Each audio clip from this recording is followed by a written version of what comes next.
കോഴിക്കോട് കോർപ്പറേഷനിൽ കോൺഗ്രസിന്റെ രണ്ടാംഘട്ട സ്ഥാനാർത്ഥി പ്രഖ്യാപനം ഇന്നുണ്ടാവും. ബിജെപിയും രണ്ടാംഘട്ട സ്ഥാനാർത്ഥികളെ ഇന്ന് പ്രഖ്യാപിക്കുമെന്നാണ് അറിയാൻ കഴിയുന്നത്. ഒപ്പം സിപിഎമ്മിന്റെ കാര്യമെടുക്കി സിപിഎമ്മിന്റെയും ലീഗിന്റെയും സ്ഥാനാർത്ഥി പട്ടികയും അന്തിമഘട്ടത്തിലാണ്. ഇതും തീരുമാനം ഉടൻ ഉണ്ടാകുമെന്നാണ് മനസ്സിലാക്കുന്നത്. കോൺഗ്രസിന്റെ രണ്ടാംഘട്ട സ്ഥാനാർത്ഥി പട്ടികയുടെ പ്രഖ്യാപനമാണ് ഇന്നുണ്ടാവുക. വി എസ് രഞ്ജിത്തിലേക്ക് പോവുകയാണ്. V S Ranjith, good morning.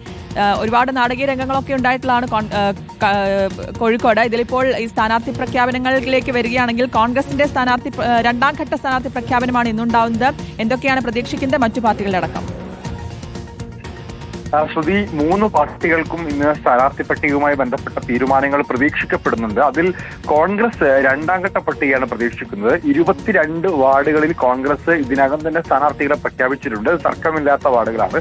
ഇനി പ്രഖ്യാപിക്കേണ്ടത് വളരെ പ്രധാനപ്പെട്ട വാർഡുകളിലാണ്. KPCC ജനറൽ സെക്രട്ടറിമാരായിട്ടുള്ള PM നിയാസ്, വിദ്യാ ബാലകൃഷ്ണൻ, അവരുടെ സർപ്രൈസ് സ്ഥാനാർത്ഥിയായിട്ടുള്ള VM വിനു തുടങ്ങിയവരുടെ, ആദം മുൽസി ഉൾപ്പെടെയുള്ള യൂത്ത് കോൺഗ്രസ് നേതാവ് ആദം മുൽസി ഉൾപ്പെടെയുള്ളവരുടെ സീറ്റുകൾ ധാരണയാവേണ്ടതുണ്ട്. VM വിനു പാറോപ്പടിയിലായിരിക്കും എന്ന് പറയുന്നു. PM നിയാസ് കല്ലായിലാണോ എഞ്ഞിപ്പാലത്താണോ തീരുമാനമായിട്ടില്ല. ആദം മുൽസിയും അതുപോലെ തന്നെ അരീക്കാടും കല്ലായും ആഗ്രഹിക്കുന്നുണ്ട്. സ്വാഭാവികമായിട്ടും ഈ സീറ്റുകളിൽ ഒരു ധാരണയാവാത്തതുകൊണ്ടാണ് ഇത് നീണ്ടുപോകുന്നത്. ഒരുപക്ഷെ ഇന്നോ നാളെയോ ആയി കോൺഗ്രസിന്റെ പ്രഖ്യാപനം ഉണ്ടാവും. BJPയും ഇന്നലെ 45 സീറ്റുകളിൽ പ്രഖ്യാപനം നടത്തിയിരുന്നു. ബാക്കി സീറ്റുകളിൽ ഇന്ന് തന്നെ പ്രഖ്യാപനം ഉണ്ടാകും എന്നാണ് പറയുന്നത്. BJPയെ സംബന്ധിച്ചും അവരുടെ സിറ്റിംഗ് സീറ്റായിട്ടുള്ള ചക്കോരത്തുകുളം അതുപോലെയുള്ള സീറ്റുകളിൽ, ചാലപ്പുറം തുടങ്ങിയ സീറ്റുകളിലൊന്നും, കോട്ടുകുളി തുടങ്ങിയ സീറ്റുകളൊന്നും ധാരണമായിട്ടില്ല. അതിനുശേഷം BJPയും പ്രഖ്യാപിക്കും.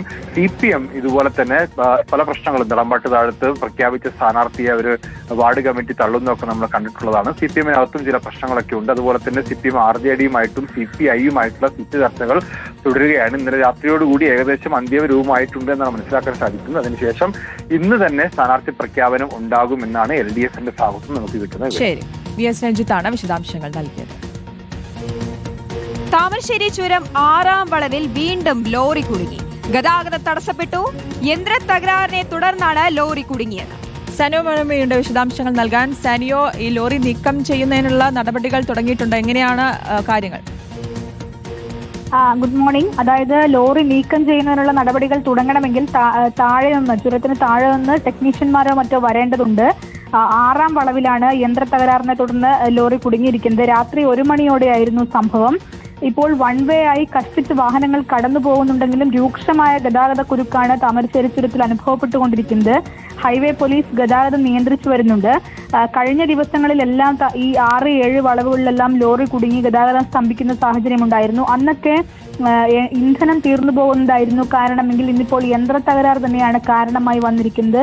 ഏതായാലും രൂക്ഷമായ പ്രതിസന്ധിയാണ് താമരശ്ശേരി ചുരത്തിൽ ഇപ്പോൾ ഉള്ളത്. ഓക്കെ, സാനിയോ മനോമിയാണ് വിശദാംശങ്ങൾ നൽകിയത്.